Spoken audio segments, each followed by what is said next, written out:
All right, it's nice to have you join us on the program Women Voices for Peace right here on Women Radio 91.7. This is Nigeria's only radio station for women and their families, and I bid you welcome to the program Women Voices for Peace.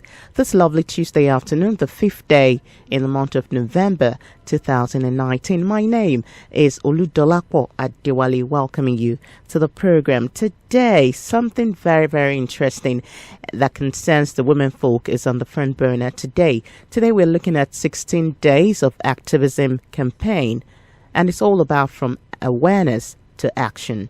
16 days of activism campaign from awareness to action. That's what we're looking at today on the program. The United Nations, through various resolutions, recognizes the disparate impact that violent conflict has on women. It highlights the fact that generally women have been left out of peace processes, reconstruction, and stabilization efforts. They recognize the imperative for the full and equal participation of women at all levels, ranging from conflict prevention to post-conflict reconstruction, peace and security. These resolutions, among a host of others, frame the women, peace and security agenda. Women Voices of Peace is, in summary, that radio show that hopes to attain female gender inclusivity, protection, as well as equality. On that note, today on Women Voices for Peace, we'll be discussing, like I said earlier, 16 days of activism campaign from awareness to action. And today on the program, I have a guest that will be joining me shortly on the program. The 16 Days Activism Against Gender-Based Violence is an annual international campaign that kicks off every 25th day in November. The International Day for the Elimination of Violence Against Women, that's actually what the day is tied to.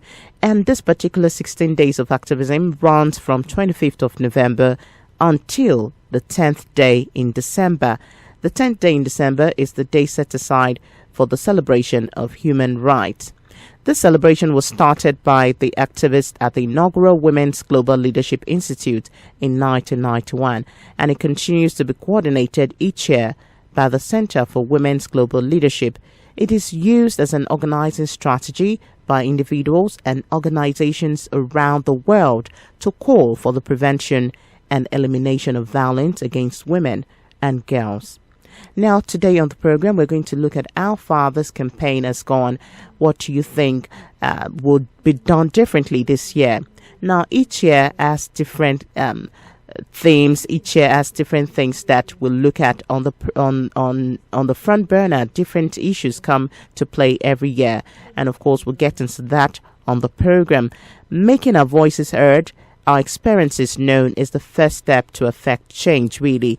There are different things that happen, social movement, including sexual harassment in the workplace. They've been proven to be a force of change. When people talk about sexual harassment in the workplace, it has really come out, and more people are aware about it, and more channels have been designed to actually report cases like that. And you remember the latest incident of sex for grades, which really brought the attention of so many people to how some lecturers or professors harass their female students, and all this are just calling for against sexual harassment in our nation, tertiary institutions as well as in the workplace. And I have on the line my guest for today's program, and I'm talking about Loretta Akwokweme.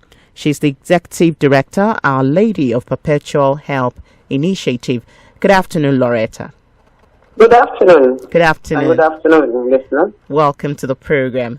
Okay, today on the program, we have the honor of having Loretta on the line. So you also can be part of the conversation. All you have to do is call us on 07000 917 917 090 256 25455. Do well to also send a text message to 0703 1756 537. You can weigh in your thoughts on sexual violence, sexual and gender-based violence against women. What's your thoughts on that? What's your opinion on that? Do you have a first-hand experience that you'd like to share with us? Please feel free to do that on the program this afternoon. We will await your call as well as your questions to my guests today on the program. Don't forget that we are also live on social media. You can go to at WFM 917 on Twitter, Instagram, and on Facebook. You also get to see some of the comments made by my guest today, Loretta, on the Twitter handle. Remember to use the hashtag Women Voices for Peace or hashtag Women of 1325.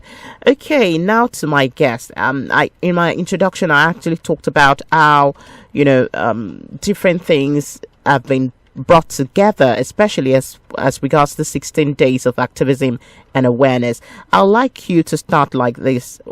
What's led to the creation of the 16-day activism campaign? Actually, following by what has been happening around, we all know that the issues of women is long, been on the subjugation because of our world being perceived as men's world. So women were always seen, they are not heard. Women issues, all kinds of violence, all kinds of abuses were being meted out to women. And at all this time, nobody was able to speak out for women. And even for the few women that would break loose on their own to do things, were always branded, stigmatized and, more like run out of the community or something. And the person is becomes a social pariah, sort of. Nobody should associate with this kind of woman that is a wayward person, is that.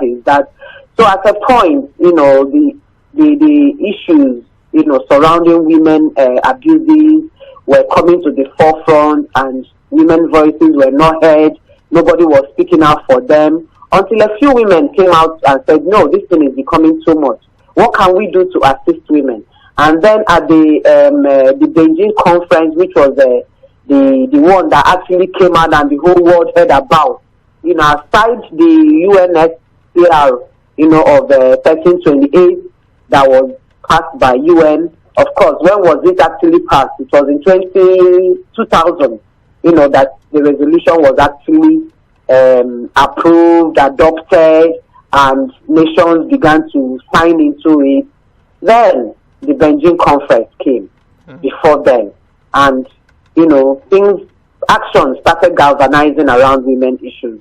What can we do to assist women? You think about the female genital mutilation. You think about the harmful women widowhood practices. You think about women, all sorts of violence and abuse being meted out on women in communities and in their families. Women can never be part of any decision making. Women can never take decisions, even the one concerning their own life. Women didn't have money, so most times the access they have to certain things are limited. They could only complain to their husbands, they could not take any action. But because the issues of women are now coming out in the fore, a lot of women are becoming aware of what they can do. And, they have the backing of the UN Declaration of Fundamental Human Rights. And then things, started working up little by little. And it has gotten to Nigeria, and people are becoming aware. Women are becoming enlightened. Women are knowing that, yes, I can actually be what I want to be. True. I can actually go to school. I can actually be a lawyer. I can actually be a doctor. I can actually be an engineer.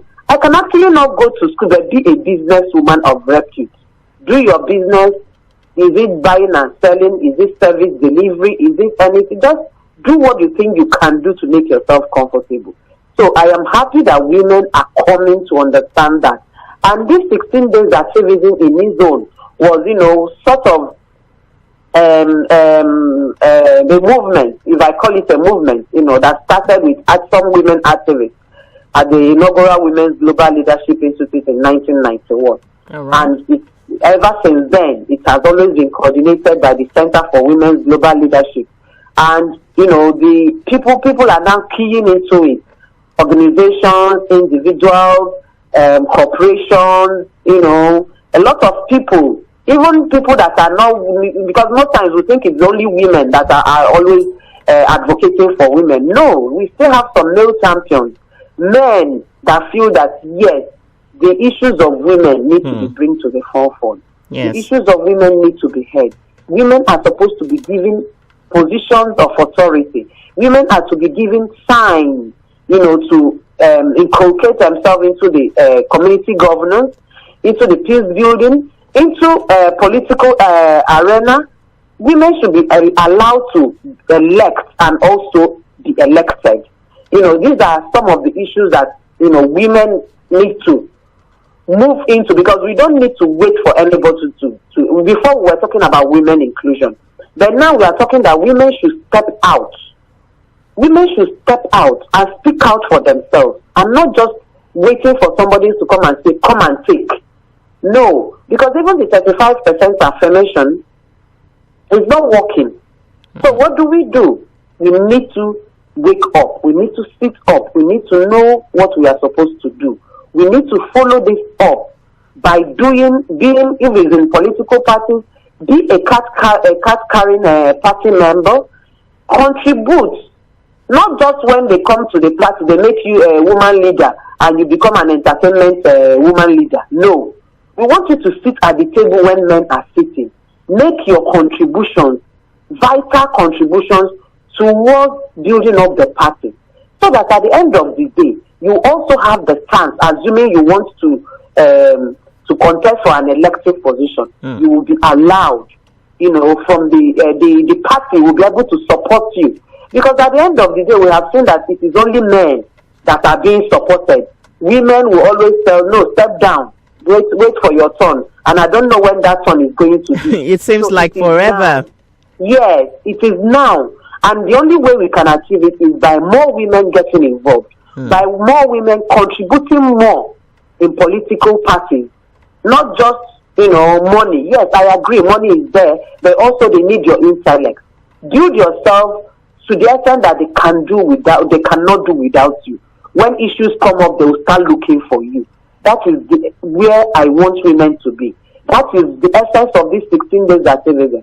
So that at the political arena, we will have representations, women that will give voice to the actions of women in the community, that will give voice to the actions of women in their local government, in their state, and at the national level, and then at the global level.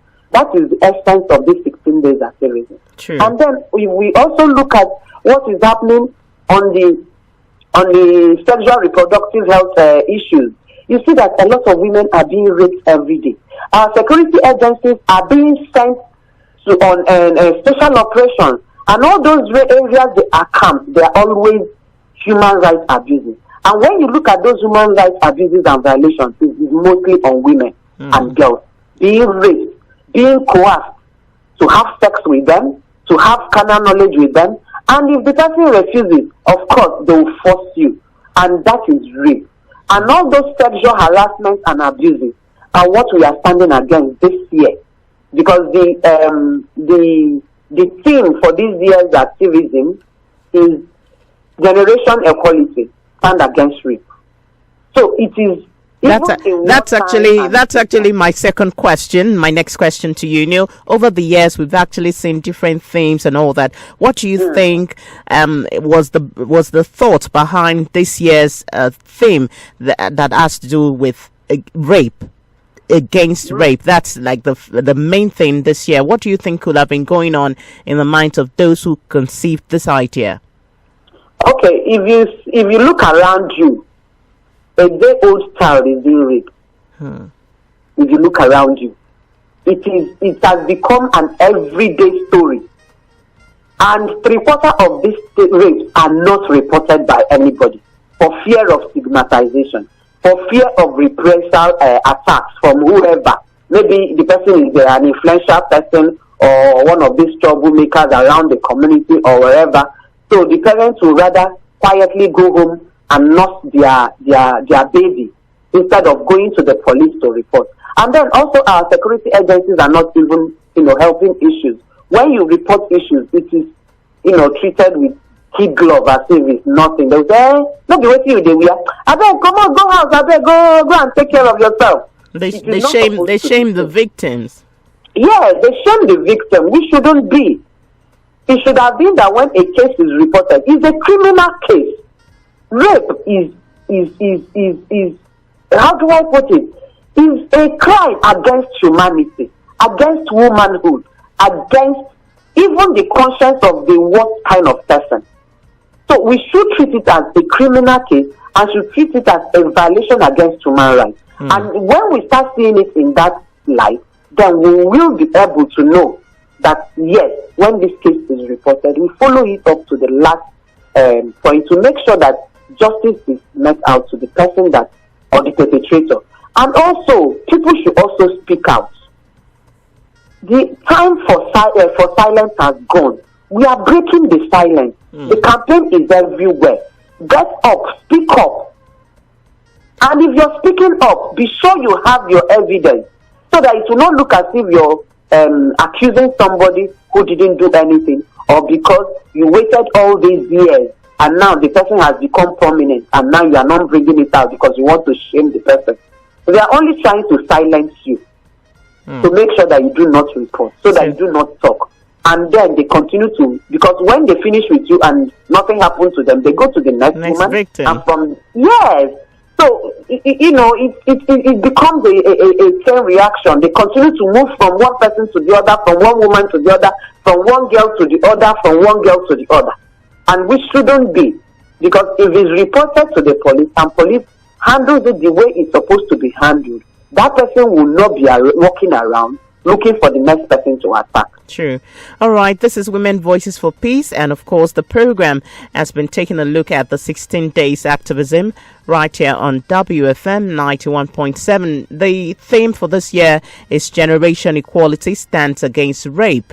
Rape is once again on the front burner. You can be part of the discussion this afternoon. Feel free to call us on 07000 917 917 090 256 25455. We won't stop talking about rape because it's something really saddening and worrisome in our society, and we will continue to talk about it until the statistics really go down. My guest, Loretta, I would like you to take a look at 2018.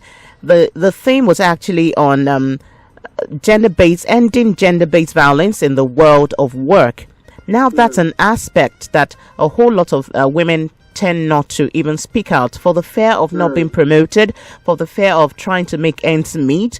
They continue to live with the sexual violence, and they end up not even talking to their husbands if they are married, and they end up soaking it like, okay, I need to work, I need to do one or two things for the benefit of my family, especially if the woman is in the place of like a breadwinner, making money for the house. How do women go about sexual violence or sexual harassment in the place of work? Well, that's just like I said, there's no support system for such things, for such acts. The men that perpetrate it go scot-free all the time. And because it is mostly men in authority, because if it's the manager, your line manager in your office, you dare not speak out. If you speak out, you are thrown out to the street. So a lot of women go on suffering and not saying a thing about it. It is really very bad and very saddening that women have to continue to pass through this psychological torture. They have to continue to pass through this emotional torture all the years of their working life. And even beyond that, because even when you get home, you are not free. Your spirit is worried. Your mind is not at rest. What if my husband finds out? What if this happens? What if I am exposed? You are not looking at yourself as the victim. You are not looking at yourself as, how do I put it? You are supposed to be a survivor. You should actually be celebrated. But because of the stigmatization that women are prostitutes, all women are prostitutes, all women are sex hawkers, all women are whores, all women are, just mention any kind of name. That's what they will call you. So because of that, you continue to protect your reputation. Oh, I don't want anybody to hear this. Oh, I don't want anybody to know that I was raped. Because most times they are raped. It's not just as if the woman is that, okay, come, exactly. I want to have sex with you. And she says, okay, since it's my organ, if I don't do it now, they will take away my job. No. This woman be forced to do it. It is not a consensual thing. So long as it's not a consensual thing, it is rape. And what do you think? What do you think can be done to change the mindset of people who believe that once a woman attains a certain position in life, they go with this lingo? Now, who she sleep with before she get there? That's the lingo for some people. What do you think can be done to change the mindset of such people in our country? Yes, it is. There's nothing special we can do except what we are doing now, which is creating the awareness that women can actually be successful without sleeping around, without sleeping with anybody. They can walk their way through hard work, through determination, through being focused, and they will get there.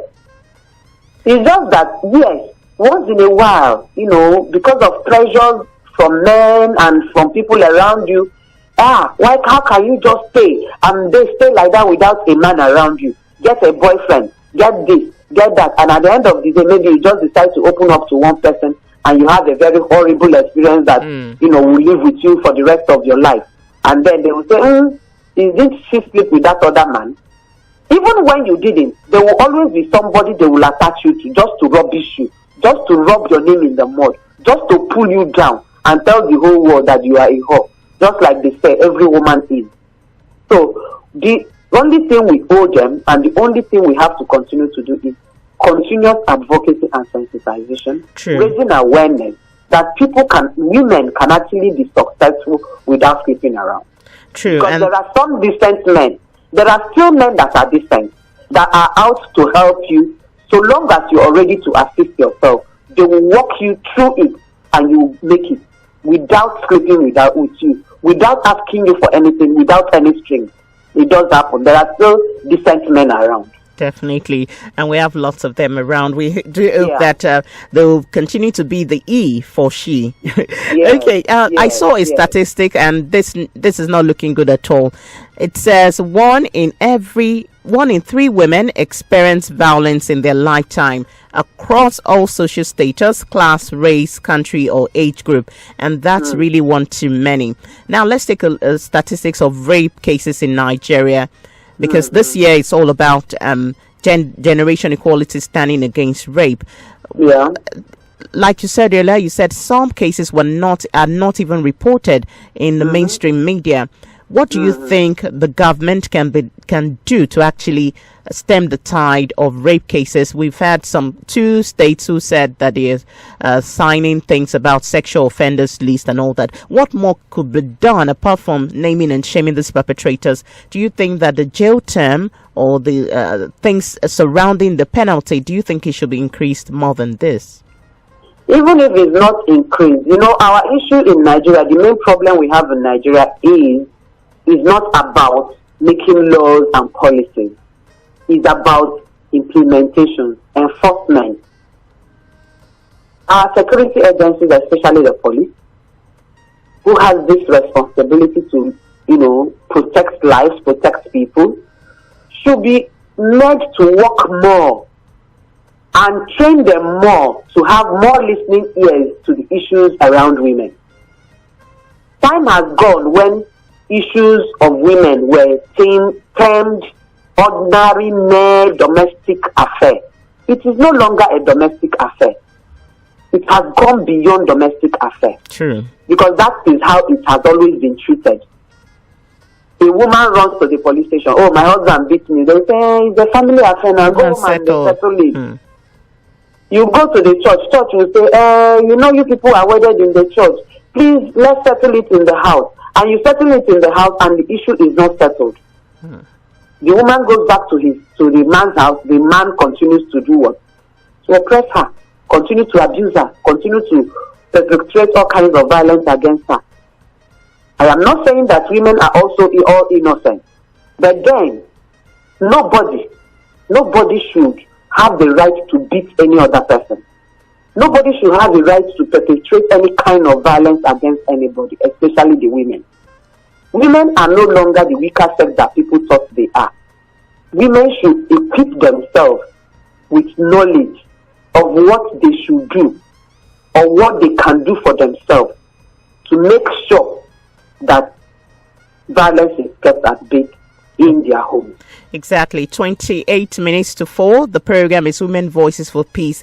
And of course, Loretta Awokweme has been giving us an interesting angle to our topic of today. In case you don't know, we're looking at the 2019 theme of the 16 days to end gender. I beg your pardon, 16 days of activism to end gender-based violence. And we're looking at from awareness to action. We want to see how awareness can actually create action in the street and, of course, resonating to our government circles. Now we know that the fight against gender violence has been on for over decades now, and the tides are kind of changing, but it looks like it's changing in a slow pace, really. How can this campaign from the United Nations and, of course, from organizations such as yours, how can this campaign ensure that actions are implemented and we want to see a total eradication of gender violence? Well, the actions we need to take is, like I said, the advocacy and the sensitization continues. Then women also have to stand together in these issues.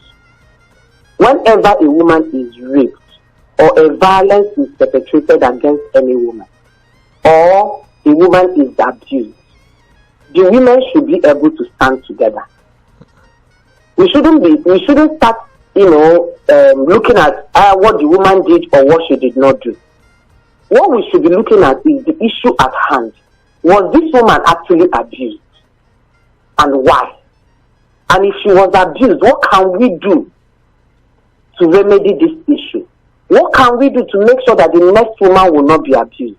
What can we do to be sure the next girl on the street is free from abuse, is free from sexual harassment? How can somebody be walking on the street and men are touching her left, right, and center? Why? Why should people behaving like that? You see somebody you do not know before, all you are planning is just, how can I touch this woman's buttocks? How can I touch her breast? How can I touch her hand? People will start, some of these men, they will start catcalling on the street, whistling. Why? And this happens to some girls every day. Every day of our lives, even you as a married woman, even grandmothers still experience that. All right, that's really gross. You see yourself walking on the street, somebody will just, mistakenly, because sometimes I call it mistake, but I know it's not mistake. Somebody will just come and whack you, push you, as if the person just didn't know what he was doing. But actually it was a deliberate thing. Just wanted to touch your buttocks, or you wanted to touch your breast or something, You just do it as if it was a mistake, but it's not a mistake. They already planned it in their heart. And they are executing it. Exactly. So we've seen tons of that. Yes. So what can we do? Our voices have to be together. Our minds have to work together. We have to all be together to support ourselves as women on this. Mothers have to stand up for their daughters and not saying, is your husband, please, go back to your husband's house. Is my own going to be different? Other women's children are married and they're in their husband's houses. And how many of them are enduring the kind of violence your daughter is enduring? We need to look into all this. So, from our mothers to the girl on the streets, to the girl in the school, should start realizing the rights they have as a human being. And that women and the society has to start realizing that women's rights are human rights. True. Because so long as we do not see the rights of women as human rights, then nobody is going to respect that. And women have to galvanize our voices more on this. That is why I keep saying we have to stay together. We have to stick together. We have to support ourselves at all times. No more pull-down syndrome. No more unnecessary or unhealthy competition against ourselves. We need to be together.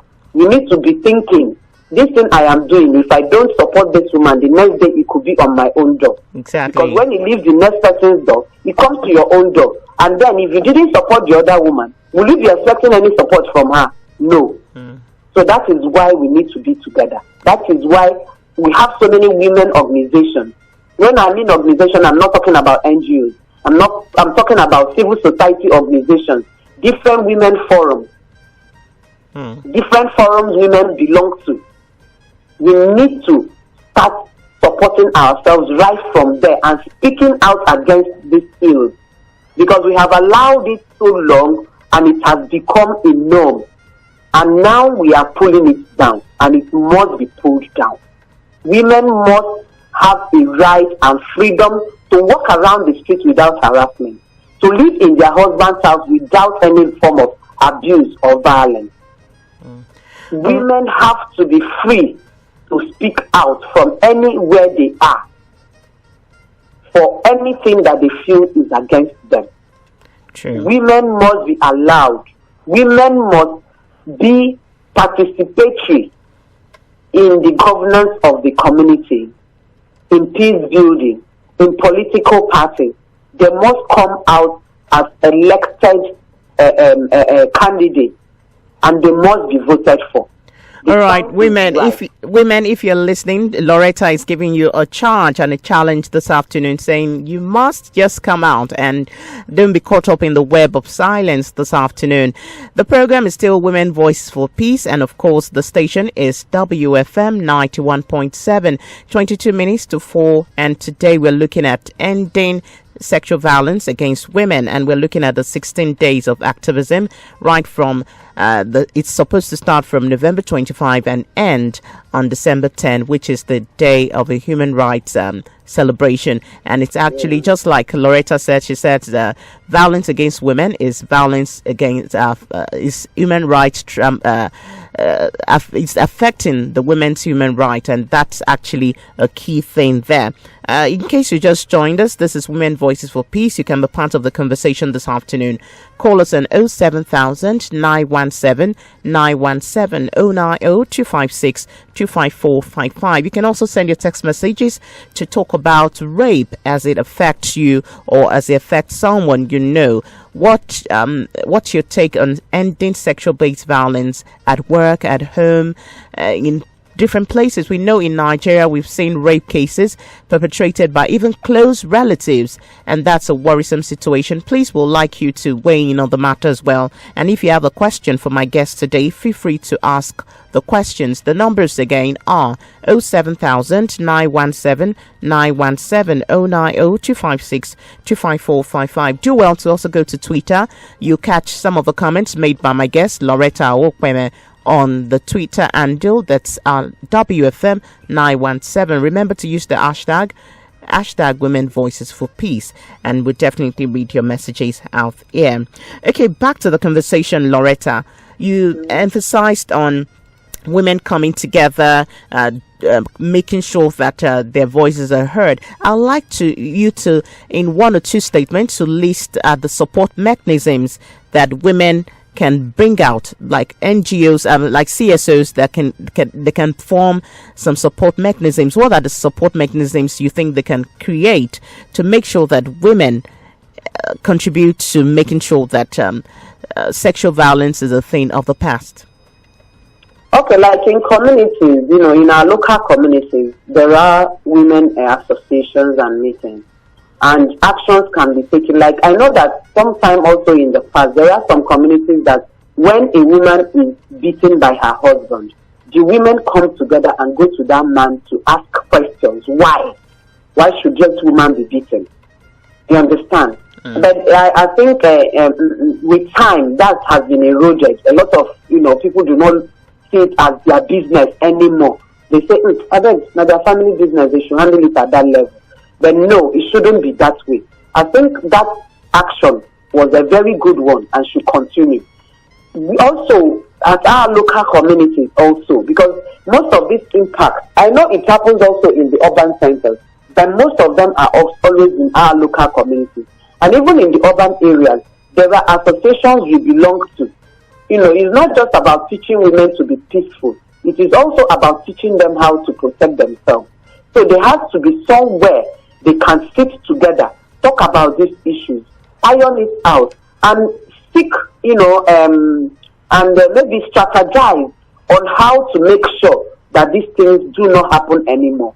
And that will come with advocacy, going to meet some influential people, going to meet some government people, going to women affairs, social development, reporting these issues, advocating to them the essence of making sure that the issues of women are brought in the forefront. Is it safe to say that all these activities you just mentioned, is it safe to say that they are also involved in the 16 days of activism? Do you think that they are also part of what should be done?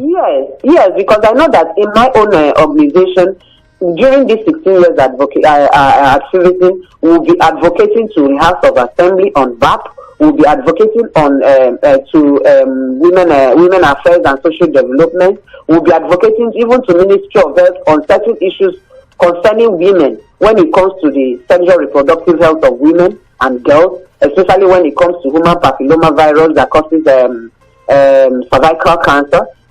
So we want to make sure that these things are included in the HPV vaccine is included in the routine immunization, because the cost is very high and a lot of people cannot access it. A lot of young people can't access it. And some secondary schools are already putting it as a criteria for being admitted into a secondary school. Your child must have been vaccinated of HPV before they admit you into their school. I think that's a way to go. Yeah. So these are some issues we as women, it is not just about NGOs, it's about other civil societies, it's about other women groups, taking this advocacy to the relevant areas, places they feel like their traditional rulers, looking at land tenureship, looking at widows' harmful practices, those things they feel that are not good for them. They should take these things to their traditional rulers and their council of chiefs to look into it and say, over time, this thing has been happening. No, we don't like it anymore. Please, let's have a rethink about it to change these things, because they are actually violating women's rights. Exactly. It can be done because people came together and agreed on it. So people can come together also and say, no, we are doing away with it. And it is only by women themselves that are feeling this, pinches, going to the people in the authority to say, please, we want you to help us reconsider these issues. Because I know that the Constitution of Nigeria, some other international conventions have already said all this. But the people in the communities does not know about it. We need to step down these laws, these policies, to the communities where they are needed, where their impact are to be felt. Yes, we need to take them down there. Because if we just leave it at the national level or at the state level, then nobody will ever get to hear about them. And this infringement will continue to be perpetrated against widows and orphans. All right, Loretta, we have a caller. Hello, good afternoon. Good afternoon. Good afternoon. What's your name? My name is Ayodele. All right, Ayodele, please go ahead. Good afternoon, Miss Loretta. Good afternoon, sir. I love your program, and I've been listening to the conversation since, and thank you. I would like to contribute. All right, please go ahead. I used to have a friend, not that I used to. We still keep in touch. She's a lady. She told me about her deal. She was raped when she was 7 years old. Are you listening? We can hear you perfectly. So she was raped when she was 7 years old, and after telling me about everything that happened, she was raped by a cousin. A cousin took knowledge of her, and she was raped. And I asked her, have you spoken to anyone about this? She said no. Why didn't you just summon the courage and talk to your parents about this? She said no. She wouldn't want to bring division into the family, stuff like that. You won't believe it that some months ago she called me and she told me that the cousin is married with kids. And I asked her, the last time you saw him, what happened between you guys? She told me that he started apologizing, stuff like this, that he was sorry about what happened that day. stuff like that. And I just keep on telling her, just, okay, fine, I know you can tell your dad because he happens to be your dad's brother. Okay, tell your mom. She said, no, I won't be able to understand. And this has been like a long time ago, right? Yes, exactly. So even she has a kid now. Even what I got to know about her was she was pushed outside, most especially by her mom. I mean, if you understand all these kind of parents that won't take care of their daughter, busy with work, stuff like that, and she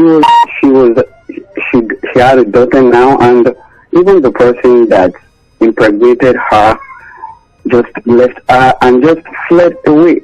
I don't understand.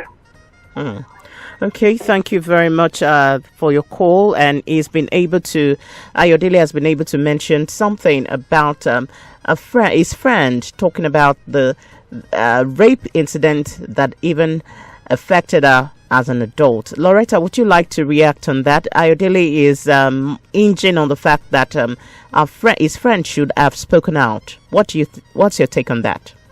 Well, because of family reputation, which shouldn't hinder us from speaking out against this kind of thing. Most of us, just like you said, 1 out of 3 women has passed through violence and through rape. And most times it has been from intimate family members, very close family members that you cannot speak against. And that is why they are continuing in what they are doing. We need to start talking out. We need to speak out. We need to also make our mothers understand, just like I am talking now also, when I advocate and sensitize mothers, I tell them that family names should not be greater and be placed above the life of your daughter. True. It shouldn't be. What kind of daughter are you raising when family name is above her feelings, above her happiness, above her well-being, above her health? It shouldn't be. Then what are we doing? All right, let's take more calls this afternoon. Loretta, hello, good afternoon. Hello, good afternoon. Good afternoon. Welcome to the program. What's your name? My name is Christiana. Christiana, where are you calling from? From Iju. All right, please, Christiana, go ahead. Yeah, about what the other guy said the other time. Okay. The guy that just hung up. All right. Something similar happened to me when I was young too. So this guy wants to take advantage of me because he's my mom's friend. So my mom used to send me to him. So immediately I speak out. I now told my mom. My mom did not believe me. She did not believe. So she now took me there, and the guy denied it. Most of these things happen, and most parents do not give their children privilege to speak out because of the fear they put into the kids. And these things happen, it really affects most women. And it will affect my marriage to the extent I feel life has gotten to an end. But I just have to keep on moving and keep praying and all those things. But I thank God because God restored me back, because I have to pick up myself and start facing the challenges and said, this is past. Let me just let go. Exactly. So this thing really damages a lot of women. We need to give our kids opportunity to speak out. And we need to let them feel that what they should know. So it won't damage them. Exactly. So this abuse get to stop. They really get to stop, because most men are still, even up to date, it still happens. You see here some 60 years old raping 3 years old, and so we get to stop. It has to stop. That's what Christiana is saying. Loretta, you're going to react to what Christiana said alongside this question. Now someone is wondering that he or she wants to be part of this campaign. How can people partake in this campaign, the 16 days of activism? And is it in any way gender-based? How can people come out to partake? Well, around us and around where we are, there are so many NGOs that will have so many activities going on around this period, on gender-based violence. And these NGOs and these CSOs are calling for rallies, campaigns and all that. And they move from street to street. At other times, they just meet somewhere, talk about it and all that. So all we need to do is maybe go into the internet, because some of them have already posted their activities, some are yet to post. Just look around you, if you're in Lagos, you're in Port Harcourt, you're in Benin, you're anywhere. Look around. There must be some organization having one form of the activity or another on gender-based violence, especially within this 16 days activism. You can join. All you need to do is, or still, you can actually on your own take a video condemning what you believe is gender-based violence and post it on the internet. Go to YouTube. There are so many of it like that. Once you post it on Facebook, on Twitter, of course it will go around. People will repost it, they will retweet it, and it's lending your own voice in your own way. You can do it in your Facebook page.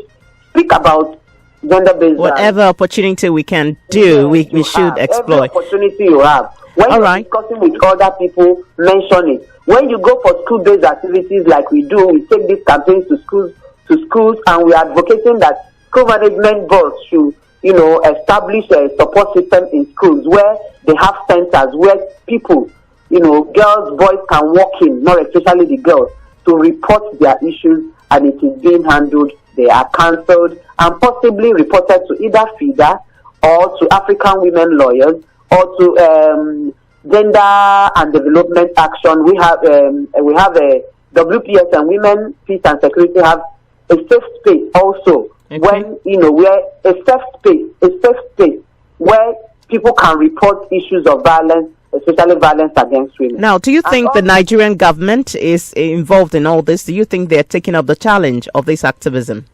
Yes, sometimes when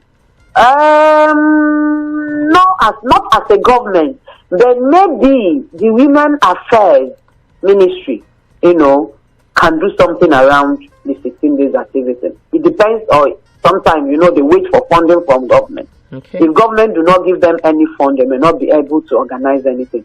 But they can actually work with in collaboration with other NGOs and other CSOs that want to do something. They may not actually bring money. They may not actually spend money, because all of us understand that this thing is about volunteerism. You can just come out and just talk about it for that day. Call media people to, hype it, and that's it. All right. How effective would you say the hashtags have been so far? Last year we had the Me Too, where the Air Me Too campaign was really resonated on Twitter and in different spheres. How would you say the hashtags like Sex for Grades, how would you say they have been effective to pass the message out there?